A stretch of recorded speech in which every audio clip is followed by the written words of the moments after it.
You're recording in three, two, and one. Hey Jack, what's happening? I don't know. Well, rumor around town says you might be thinking about going down to the shore. Yeah, I think I'm gonna go down to the shore. What you gonna do when you get down there? I don't know. Play some video games, buy some Def Leppard t-shirts. Don't forget about your Motley Crue t-shirts. You know, all proceeds go to getting their lead singer out of jail.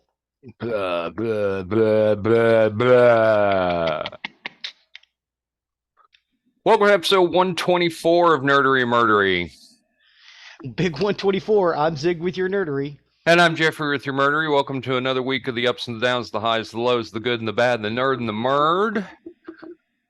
Before we get into it, I got two things that I got into that I finished at any rate. Saw all of Loki 2, which was Loki 2 was amazing. exceptional. Yeah, Outstanding from start to finish on that one. And outstanding. Obi is my favorite character. I love Obi. Oh yeah, Short round. yes. I love that. So that was great. And then I saw the Marvels in the movie theater. Okay. Um, so before I say anything about the movie, I have to say that I am a little spoiled from the movie theater options I had in DFW. Because the movie theater here is just not that good. There's another movie theater about 40 minutes away, which we may try if construction gets any better, but it was just not very comfortable seats and everything like that. But the movie itself, The Marvels, is good. Yeah. You really need to watch WandaVision, Captain Marvel, and Miss Marvel Hmm. if you really want to fully enjoy this. I thought that the actress that plays Miss Marvel stole the show. Hmm. Thought she's just amazing. Isn't she Uh, great? she's awesome. She's Isn't awesome. she great? The one thing that I didn't like about the film, I thought that the mid-film musical sequence was out of place. Oh, there was a mid-film musical sequence? Okay. Yes, All right. yes, and I felt that it was kind of funny, Yeah. but I just felt it was out of place for a A Marvel little movie. too jarring, Yeah, yeah, a little too much. So but it was good. the film overall was good. I enjoyed it. It No, no, was no, I mean the musical sequence itself was good. It just eh, was eh, wrongly placed. Like eh. maybe if they'd have put it at the end, it would have been better. No, I don't think it belonged in the movie at all. It's part of the storyline as to why there's a musical piece, a musical number. It's part of the storyline, but I still felt it was out of place, and I thought we could have done I thought we could have done without that part. So, Okay. but other than that, worth seeing. I will see it again. Definitely go see it. I will reserve judgment till I go see it. I probably ought to go check that bad boy out. I may do that this next week. Anything new you got? Uh, no, not really. I mean, we were well, by the time this airs, we'll have already done it. We're doing some crossover stuff with Two Geeks and a Microphone and Three Geeky Dads. The Two Geeks and a Microphone, their 200th episode, and I'm doing a Doctor Who special with Yeah, them. I saw that. I found that out on Facebook. I can't believe you didn't tell me that. I found it out Well, this morning on I Facebook. thought you were in the chat. You are more than welcome to come. No, no, that's for y'all. You That were y'all invited. I think they just forgot to add you. No, y'all do such a great job with that. You did great on the last one. I think it's going to be great. So no, I wouldn't have as much to add on that. So have fun with that. Enjoy it. Can't wait to be a part of their 200th episode, and It's gonna be can't fun. wait to have Mike on for an episode that we've got coming up. Is it a two-parter? It is a two-parter. It Two-parter. is. Yeah, because we Um, were talking about glam metal and slash hair metal, and I couldn't put it all in one episode. It's gonna be yeah, two. yeah. Good stuff. Good stuff. All right. Well, without anything else, Zig, I will let you take over on the nerdy side of the house. Awesome. Okay. Before I start this, I need to borrow the podback machine for just a second. It is September of 1986. And as we said before, I was really kind of into jazz, and then I got introduced to The Cure and some of the other types of music. There was this kid on the bus, Eric, who was playing some well, he liked hair metal as well. I mean, he kind of turned me on to Def Leppard's Pyromania, which I thought was a great album. But he started listening to this other stuff. It was the Dead Kennedys. And I'm like, okay, oh, that's really weird and funny. He's like, oh, yeah. You think those guys are funny. What you need to do is get their newest album, Plastic Surgery Disasters, and the Dead Milkmen's Big Lizard in My Backyard. And when he said it, I just started laughing because that was the funniest name for an album I'd ever heard.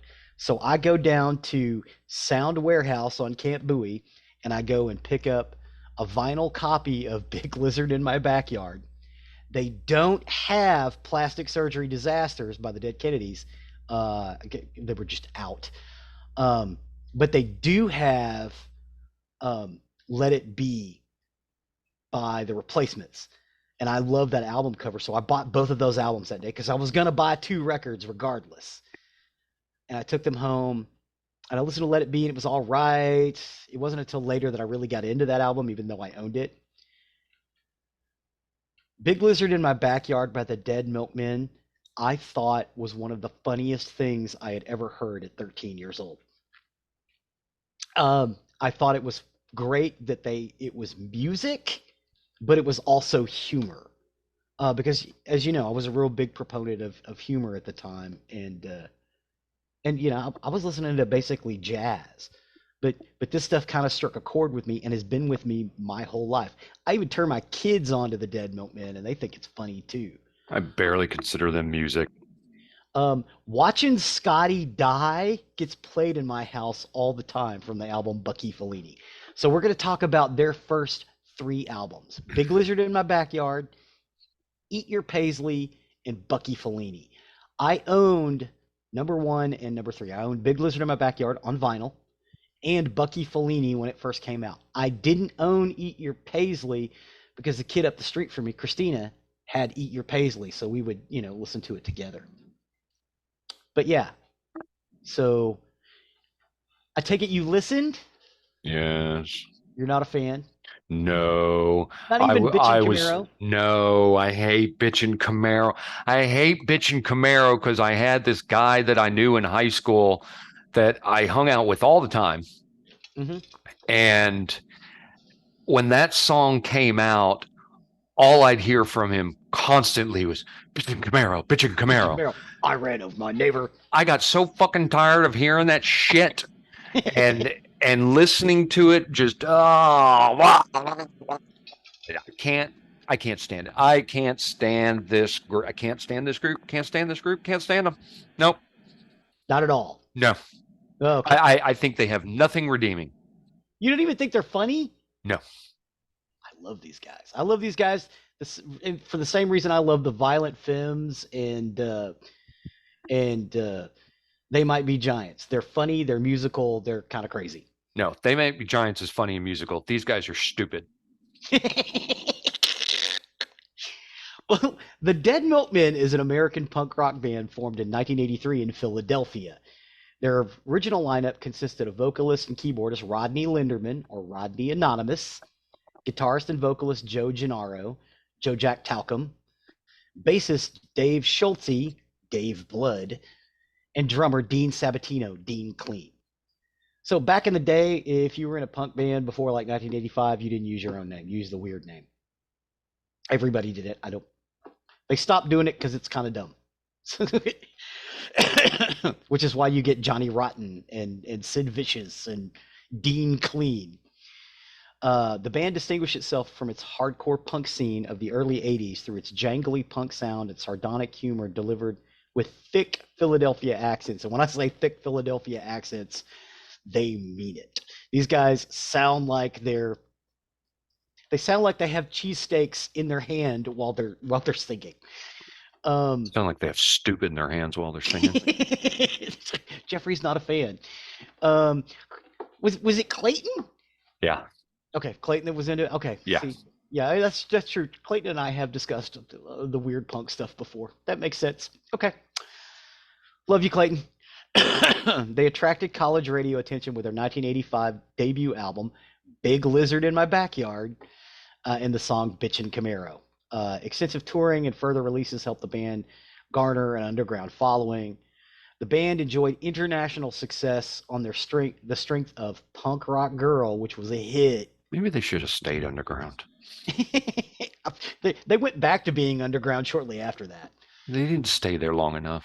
A single from their 1988 album Beelzebubba, which got MTV radio play. You don't like Punk Rock Girl either, do you? No. Yeah, Punk Rock Girl is their is their most commercial song, but it is still funny. The group reunited in 2008 with Dan Stevens replacing Dean Clean because Dean died in 2011. They released The King in Yellow, their first studio album in 16 years. The band remains active thereafter touring sporadically and releasing further records. They just released one last year. I love it. I think it's awesome. They were real big on the Philadelphia's punk rock circuit and eventually began touring nationally. After several self-released cassettes, their debut LP, Big Lizard in My Backyard, was issued in 1985 on Restless Records, a subsidiary of Enigma. The album received college radio play for the track Bitchin' Camaro. It became especially popular because of its improvised dialogue intro, which you probably heard part of in The Stab. So after that, they released Eat Your Paisley, and there was actually a video and a single, The Thing That Only Eats Hippies. It became their first proper single, even though Bitchin' Camaro was kind of a single. And it received domestic attention as well as Australia. And then in 1987, they released Bucky Fellini, yielding the single instant club hit You'll Dance to Anything, a genre spoof of electronic dance music. And they really spoof electronic dance music in You'll Dance to Anything. The Big Lizard in My Backyard. The album yielded no singles that achieved enough notoriety to create a fan base for the band. 5 of the album's tracks appear on the 1997 compilation Death Rides a Pale Cow, which is the best compilation name I've ever heard. So they had shitty albums and then released a shitty compilation. Okay, I'm with you. I got you. I'm with you. I wish, Big Lizard in My Backyard on vinyl, that first pressing, which I had, is actually kind of rare and expensive. I wish I still had it. Crap.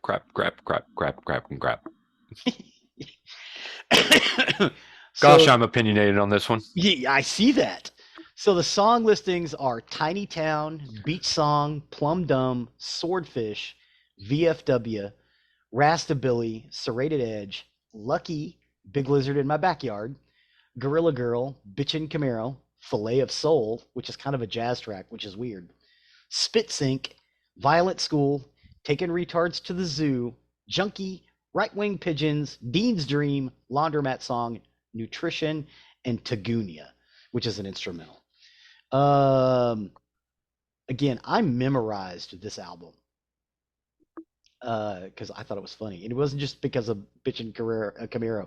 My favorite song on the album is actually Big Lizard in My Backyard, because it's like, Big Lizard in my backyard, can't afford to feed it anymore. Big Lizard in my backyard, and it always is such a bore. And you should see the way it shits. It just cracks me up. I love this album. And I've loved this album since I was 13. But apparently Geoffrey does not. So was it the fact that you didn't like it and it got driven into your brain? Or do you not like it because it was driven into your brain? Well, Bitchin' Camaro for sure, because it was driven into my brain and I got tired of hearing it. But and so I never listened to anything more of theirs. But when you decided to do this episode, I went ahead and listened to the 3 albums, and I liked them even less. Wow. You didn't see, I figured you would like Bucky Fellini a little bit more. No, I liked him less. You liked him less. Even watching Scotty die, you didn't think that one was funny? No. No, that one plays a lot in my house. The next album is Eat Your Paisley. Again, it's the second studio album. It was released on Restless Records in 1986. The Thing That Only Eats Hippies and Beach Party Vietnam were included on the 97 compilation Death Rides a Pale Cow. Hippies appears on the 1998 compilation Cream of the Crop. The album was produced by John Wicks, Dave Reckner, and the band, and a video was shot for the thing that only eats hippies. In the thing that only eats hippies, the band chides Bob and Greg and Grant. You should beware. A reference to Husker Du's Bob Mould, Greg Norton, and Grant Hart. Trouser Press wrote that the group's wacky observations of stereotypes and artifacts are vague and astute. The music is expandable, but never less than presentable. The Globe and Mail wrote the band play okay, but sing execrably. They sing like shit, I think is what they were trying to say in a very They do sing like shit. It's terrible music. They do kind of sing like shit. I'll give you that. They're not great singers. No. Neither one, but I like them. The tracks for Eat Your Paisley are Where the Tarantula Lives, Air Crash Museum, KK Suck 2, 50 Things, Happy Is, Beach Party Vietnam, I Hear Your Name, 2 Feet Off the Ground, The Thing That Only Eats Hippies, 6 Days, Swampland of Desire, Take Me Apart, Earwig, Moron, The Fez, and Vince Lombardi Service Center. Did you say KK Sucks too? Yeah, KK Suck 2. Maybe they should have named this album We Suck. My favorite on this one is Happy Is. I love that one. I was happy when I didn't have to listen to it anymore. Good God. You really do not like this band.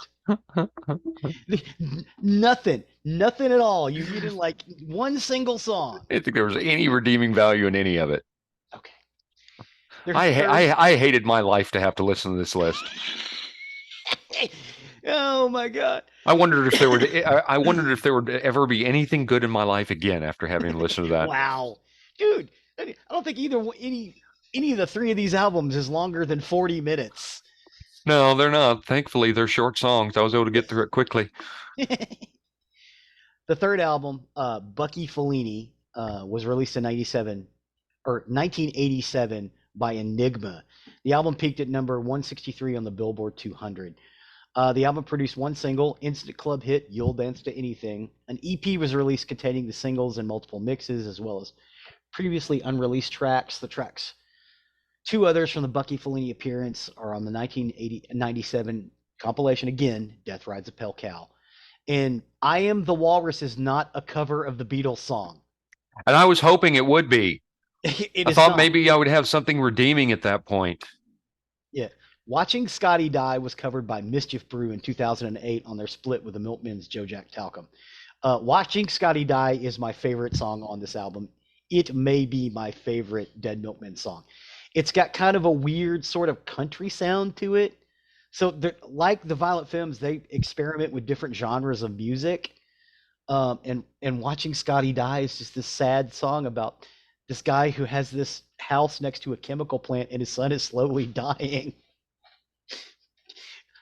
I know it's kind of sad, but it's so funny. The tracks are The Pit, Take Me to the Specialist, I Am the Walrus, Watching Scotty Die, Going to Graceland, Big Time Operator, Instant Club Hit, You'll Dance to Anything, The Badger Song, Taco Land, City of Mud, Rocket Ship, Nitro Burning Funny Cars, which is also a good song, Surfing Cow, theme from Blood Orgy of the Atomic Fern, Jellyfish Heaven, and there's an instrumental track that runs 34 seconds. That's a hidden track at the end. You forgot one song. What? We Fucking Suck. There is no We Fucking Suck. Although there should have been. I think Bucky Fellini is my favorite album by then, even more than Beelzebubba. Even though I really like Punk Rock Girl, I don't think it's as good as Watching Scotty Die. And after I put this list together, I listened to Big Lizard in My Backyard again one time just to make sure all the songs were on there.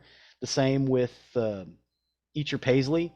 But for Bucky Fellini, I listened to it 3 or 4 times in a row just because I love it. I mean, I had it on cassette and I wore the cassette out. And what's amazing is these guys did all 3 of these albums in 3 years. It was 85, 86, and 87. Bam, bam, bam, bam, bam. Again, I don't have much on the Dead Milkmen. Just get out there and listen to them. They're awesome.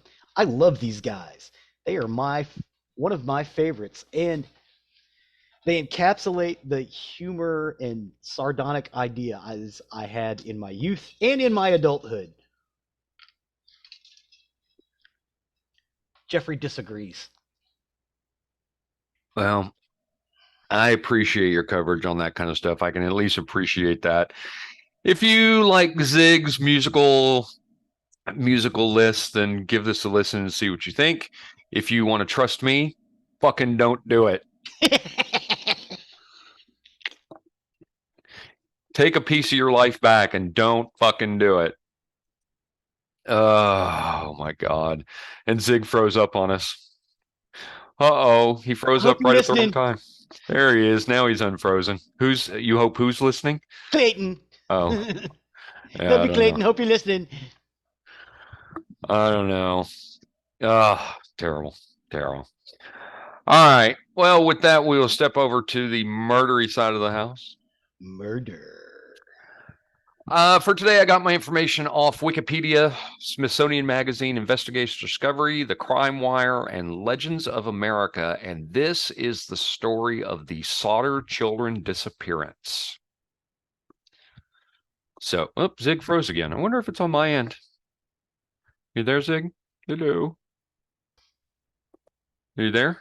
Yeah, All you right. froze that time. Oh, did I freeze up? Maybe it's on my end. All right, we'll see. So, did you get me the Sodder Children disappearance?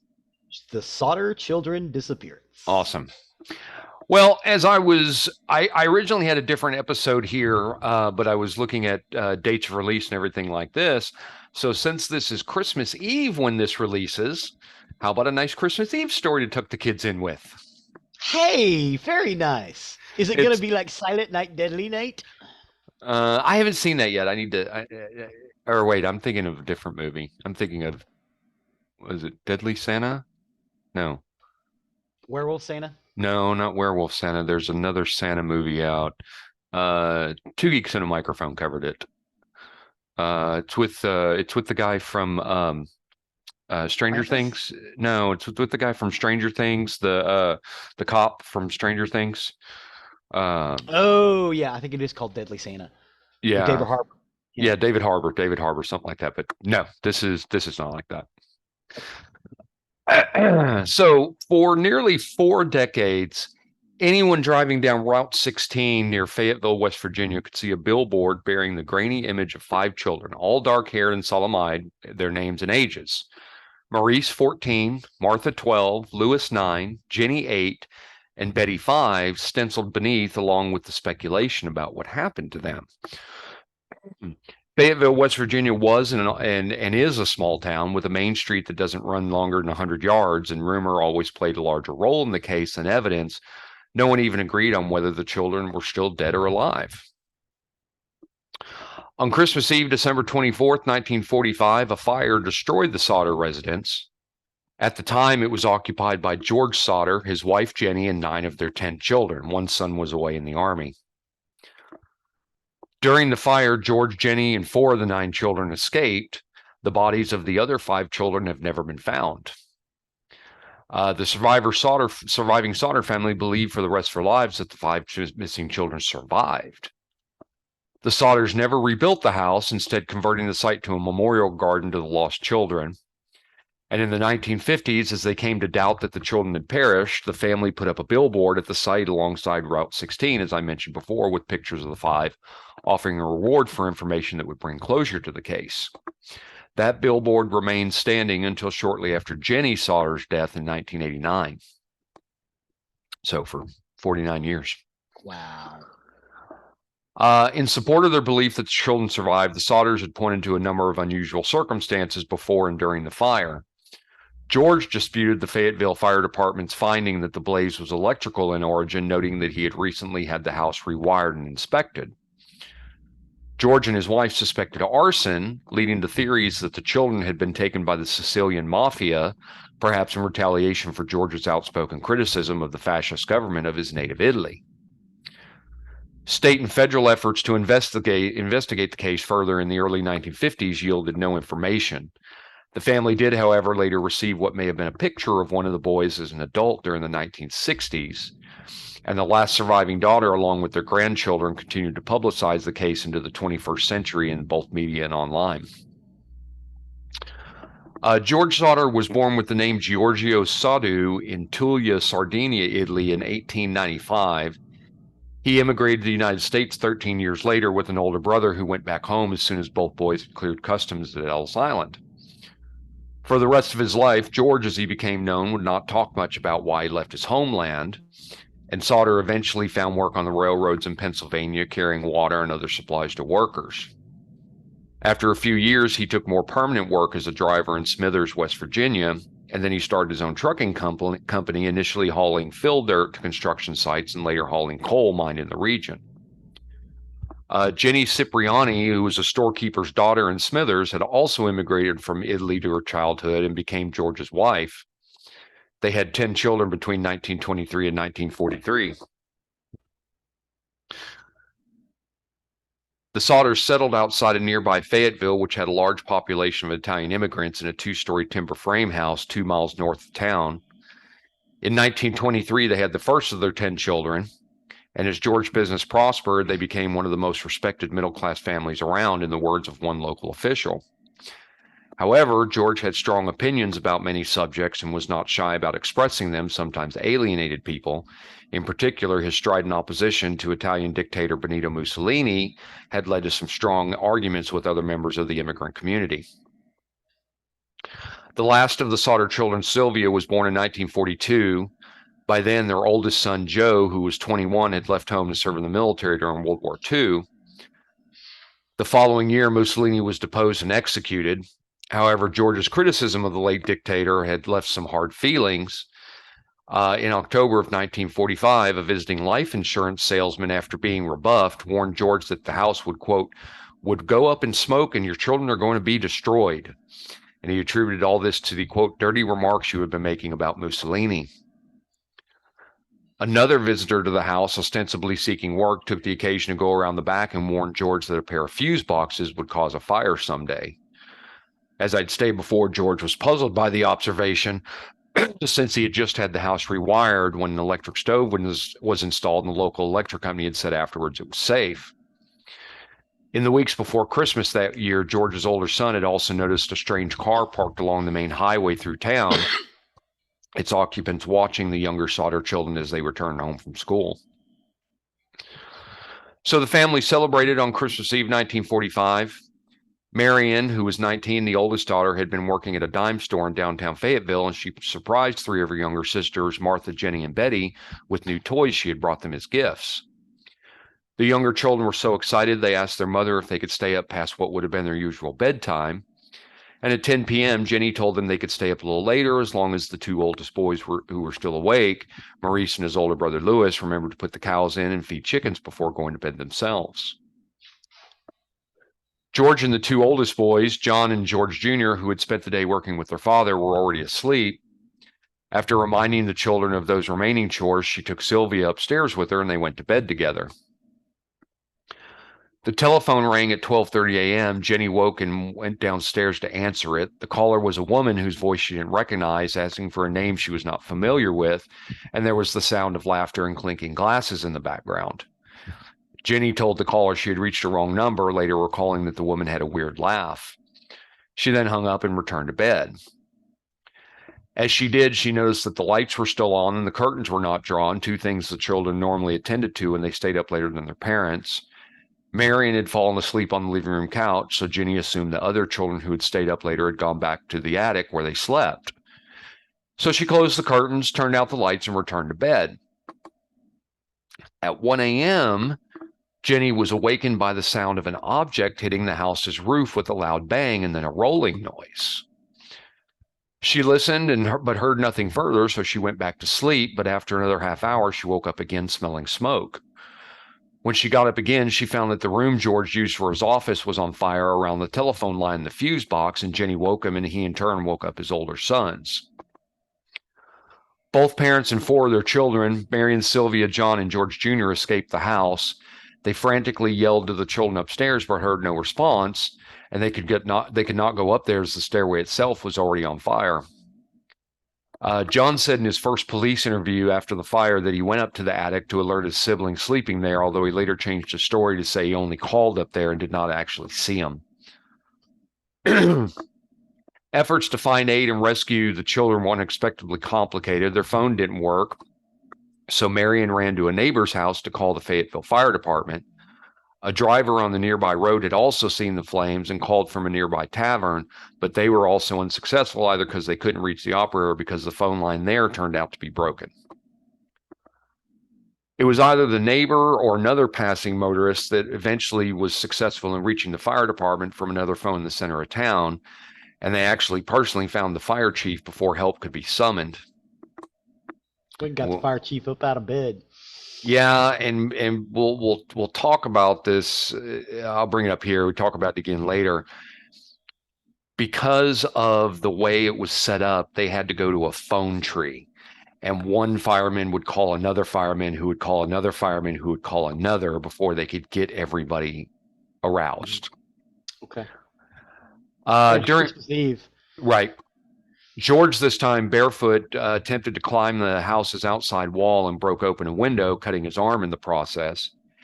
He took frantic stock of what he knew. 2-year-old Sylvia, whose crib was in their bedroom, she was safe outside, as was 17-year-old Marion and 2 sons, 23-year-old John and 16-year-old George Jr., who had fled out the upstairs bedroom they shared, singeing their hair on the way out.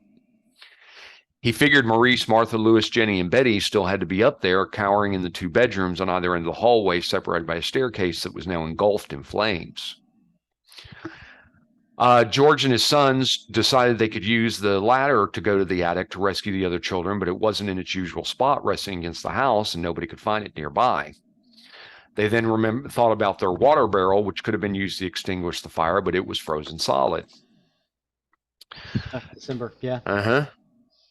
George then tried to pull up both of the trucks he used in his business up to the house and use them to climb the attic window, but neither of them would start, despite having worked perfectly the previous day. Frustrated, the 6 Sodders who had escaped had no choice but to watch the house burn down and collapse over the next 45 minutes. They assumed the other 5 children had perished in the blaze. The fire department, low on manpower due to the war and relying on the individual firefighters to call each other, as we talked about, did not respond until 8 a.m., and they were only 2.5 miles away. This started at 1:30. They didn't get there until 8 a.m., at which point the Sodders' home had been reduced to a smoking pile of ash. Yeah. Yes, but that fire would not be hot enough to burn up bones. We talk about that. That comes up in this story.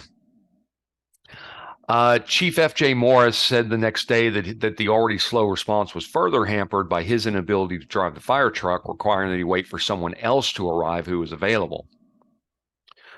The firefighters, one of whom was a brother of Jenny's, could do little but look through the ashes that were left in the Sodders' basement.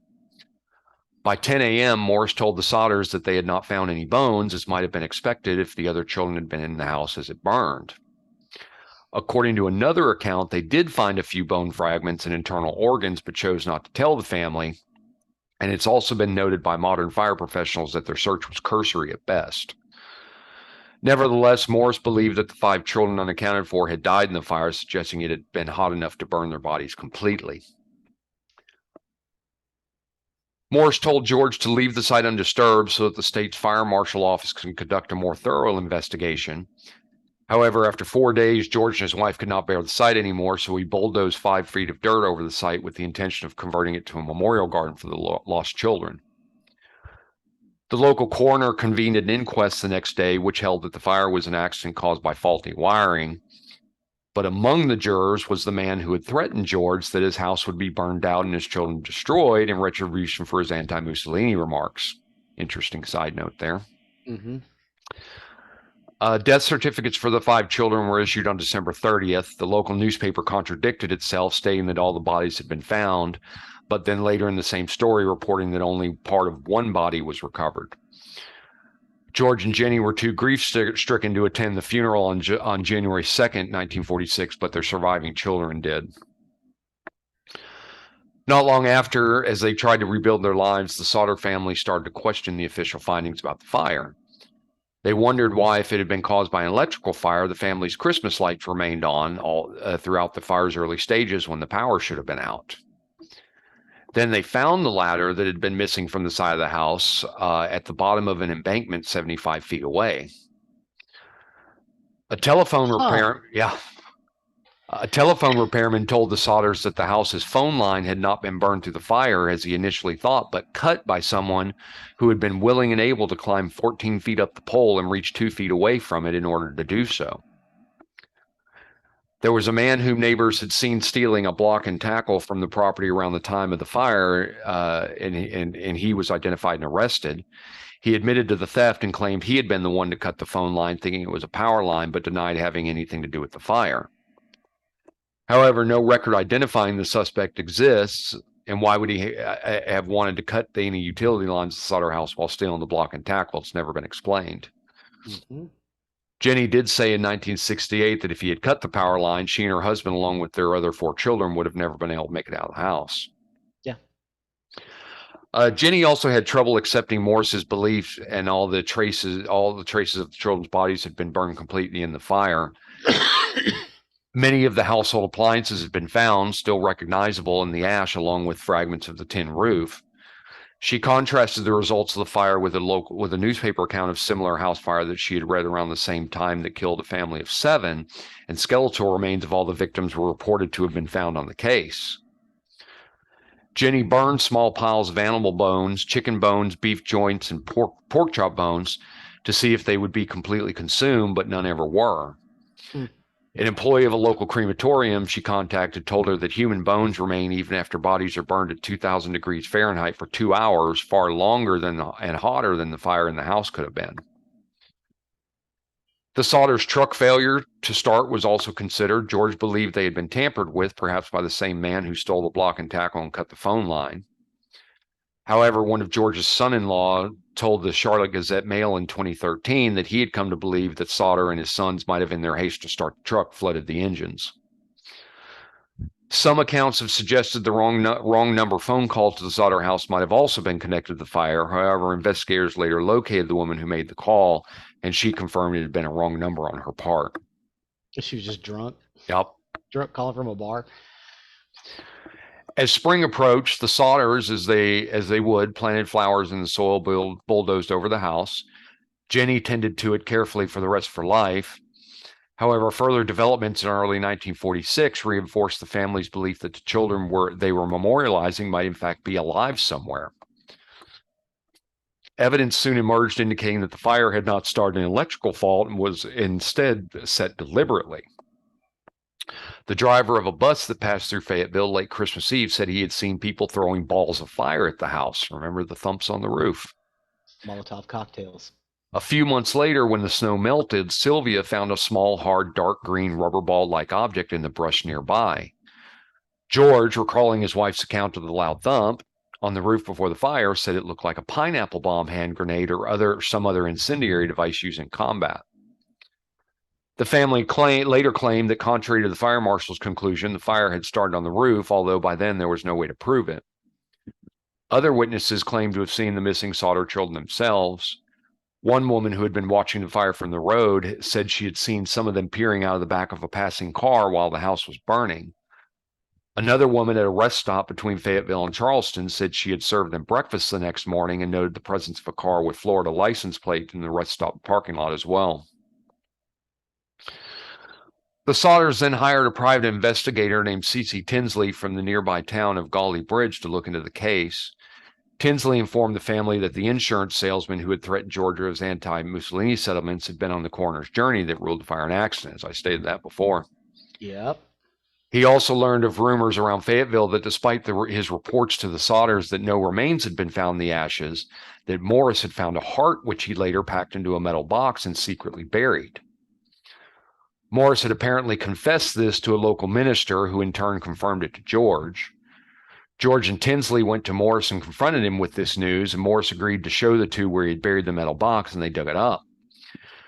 They took what they found inside the box to a local funeral director, who, after examining it, told them it was in reality fresh beef liver that had never been exposed to fire.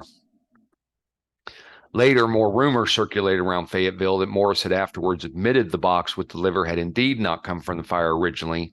He had supposedly placed it there in the hope the Sodders would find it and be satisfied that the missing children had indeed died in the fire and stop the investigation. On one occasion, George saw a magazine photo of a group of ballet dancers in New York City, one of whom looked like his missing daughter, Betty. He drove all the way to the girl's school, where his repeated demands to see the girl were refused. George also tried to interest the FBI in investigating what he considered a kidnapping. FBI Director J. Edgar Hoover personally responded to his letter saying, quote, "Although I would like to be of service, the matter related appears to be of local character and does not come with the investigative jurisdiction of this bureau." Now, J. Edgar Hoover, and I would like to go on record as saying this, was a piece of shit. I don't disagree with you. His entire life. And he hurt our country because he was a piece of shit in the position he was in. I know. Okay. I know. And I don't care if we get letters. Fuck J. Edgar Hoover. Please go ahead. He did add that if local authorities requested the Bureau's assistance, he would, of course, direct agents to assist, but the Fayetteville police and fire departments declined to do so. Bullshit. Bullshit. Feds could take over any investigation they want. I know. In August of 1949, George was able to persuade Oscar Hunter, a Washington, D.C. pathologist, to supervise a new search through the dirt at the house site. After a very thorough search, artifacts, including a dictionary that had belonged to the children and some coins, were found. Several small bone fragments were unearthed, determined to have been human vertebra. The bone fragments were sent to Marshall T. Newman, a specialist at the Smithsonian Institution, and they were confirmed to be lumbar vertebra, all from the same person. Newman's report said since the transverse recesses are fused, the age of this individual at death would have been 16 or 17 years. The top limit of age should have been about 22, since the centra, which normally fuse at 23, are still unfused. Thus, given this age range, it is not very likely that these bones were from any of the 5 missing children, since the oldest, Maurice, had been 14 at the time, although the report offered that the vertebrae of a boy his age sometimes were advanced enough to appear at the lower end of the range. Newman did add that the bones showed no signs of exposure to flames, and further, he agreed that it was very strange that those bones were the only ones found, since a wood fire of such short duration should have left full skeletons of all the children behind. The report concluded that the vertebra had instead most likely come from the dirt that George had used to bulldoze the site, and later Tinsley supposedly confirmed that the bone fragments had come from a cemetery in nearby Mount Hope, but he couldn't explain why they had been taken from there or how they came to be at the fire site. Someone planted them. I think so. The Smithsonian returned the bone fragments to George in September of 1949, according to its records, and their current location is unknown. The investigation and its findings attracted national attention, and the West Virginia legislature held 2 hearings on the case in 1950. Afterwards, however, Governor Okie Patterson and State Police Superintendent W.E. Burchett told the Sodders the case was hopeless and closed it at the state level. The FBI then decided it had jurisdiction as a possible interstate kidnapping, but dropped the case after 2 years of following fruitless leads. With the end of official efforts to resolve the case, the Sodder family did not give up hope. They had flyers printed up with pictures of the children offering a $5,000 reward, which was soon doubled, for information that would have settled the case for even one of them. And then again in 1952, they put up the billboard at the same site at the house with the same information, and it would in time become a landmark for traffic through Fayetteville on U.S. Route 19, which is today Route 16. Excuse me. The family's efforts soon brought another reported sighting of the children after the fire. Ida Crutchfield, a woman who ran a Charleston hotel, claimed to have seen the children at approximately a week afterwards. She said in a statement, "I do not remember the exact date the children had come in, but it was around midnight with 2 men and 2 women, all of whom appeared to her to be of Italian extraction. When she attempted to speak to the children, one of the men looked at me in a hostile manner. He turned around and began talking rapidly in Italian, and immediately the whole party stopped talking to me." She recalled that they left the hotel early the next morning, and investigators today do not, however, consider her story credible, as she had only first seen photos of the children 2 years after the fire, 5 years before she came forward. George followed up leads in person, traveling to the areas from where tips had come. There was a woman from St. Louis, Missouri, who claimed Martha was being held in a convent there. A bar patron in Texas claimed to have overheard 2 other people making incriminating evidence about a fire that happened on Christmas Eve in West Virginia some years before, but none of those proved significant. When George later heard that a relative of Jenny's in Florida had children that looked similar to his, the relative had to prove the children were his own before George was satisfied. Wow. In 1967, George went to the Houston area to investigate another tip. A woman there had written to the family saying that Lewis had revealed his true identity to her one night after having too much to drink, and she believed that he and Maurice were both living in Texas somewhere. However, George and his son-in-law Grover Paxton were unable to speak with her. Police there were able to help find the two men she had indicated, but they denied being the missing sons. And Paxton said years later that doubts about that denial lingered in George's mind for the rest of his life. Oh, man. George sadly traveled the country to investigate each lead, always returning home without any answers. There was another letter they received that year that brought the Sodders what they believed was the most credible evidence that at least Lewis was still alive. One day, Jenny found a letter in the mail addressed to her, postmarked in Central City, Kentucky, with no return address. And inside was the picture of a young man around 30 years old with features strongly resembling Lewis's, who would have been 30 if he had survived. And on the back was written, Lewis Sodder, I love brother Frankie, little boys, A90132 or 35, one of the two. The family then hired another private detective to go to Central City and look into the missive, but he never reported back to the Sodders, and they were unable to locate him afterwards. The picture nonetheless gave them hope. They added it to the billboard, leaving Central City out of it and any other published information out of fear Lewis might come to harm, and put an enlargement of it over their fireplace.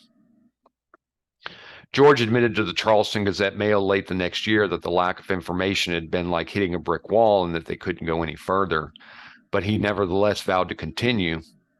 He admitted in another interview around the time that time was running out for us, but we only want to know if they did die in the fire, we want to be convinced. Otherwise, we want to know what happened to them. George Sodder died in 1969.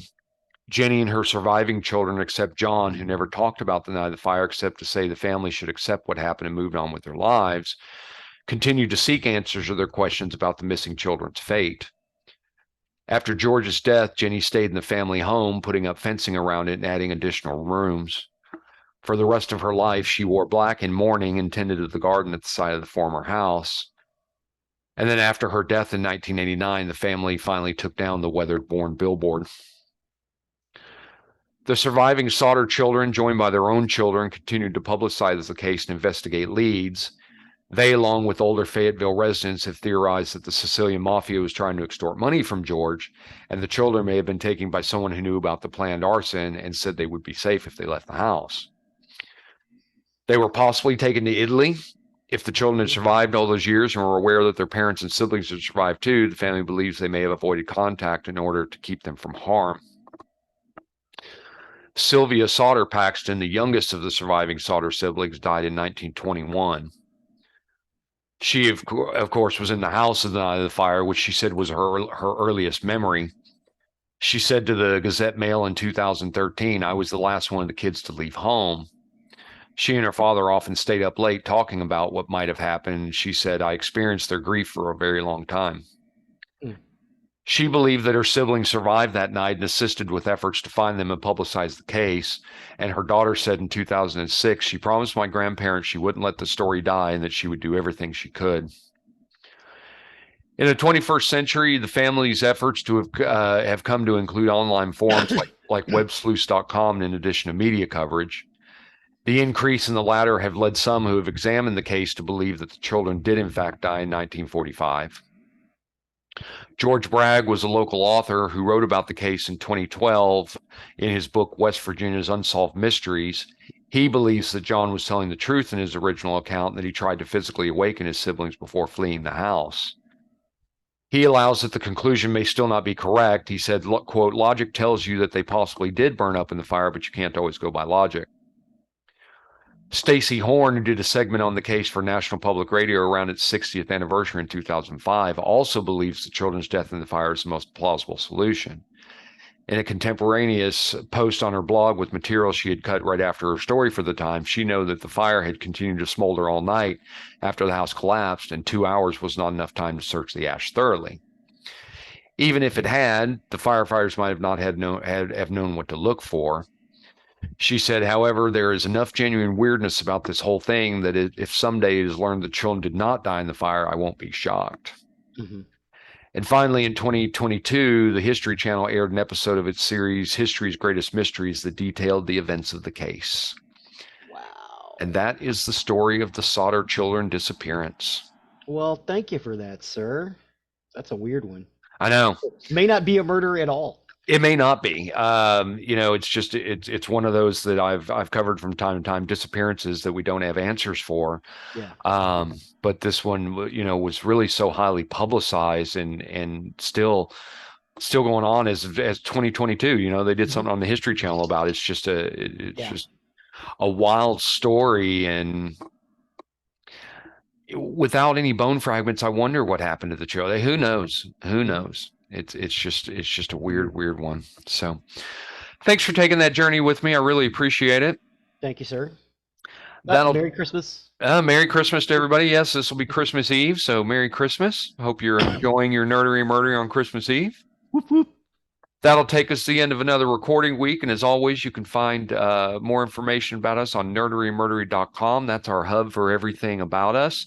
You can find links to our episode as well as pictures of the things we talk about, and also link to our YouTube page that Zig so often updates. Yes, this YouTube page will have this episode and all of the songs that we talked about before. You go there and check them out. I love that face. Yucky. One more time. Thank you. Yeah, if you want to destroy your ears, go listen to Dead Milkmen, whatever. On our website, you can also find the link to our merchandise page, where if you wish to show off your nerdery murdery fandom, please do consider purchasing something there. That helps with the costs of our show, as there are costs that are associated with keeping the show on the air and broadcasting. Along with that, you can also find the link to our Patreon site, where if you wish to become a donor and help us with the show, we really do appreciate each and every one of our donors. Please and thank you. Please and thank you. And last but not least, please don't forget to leave a 5-star review wherever you can. It really helps us and helps others find our contact that may be looking for the information we're talking about. So with that, I have been Zig with your nerdery. And I'm Geoffrey with your murdery. Cue the music. Merry Christmas. Merry Christmas.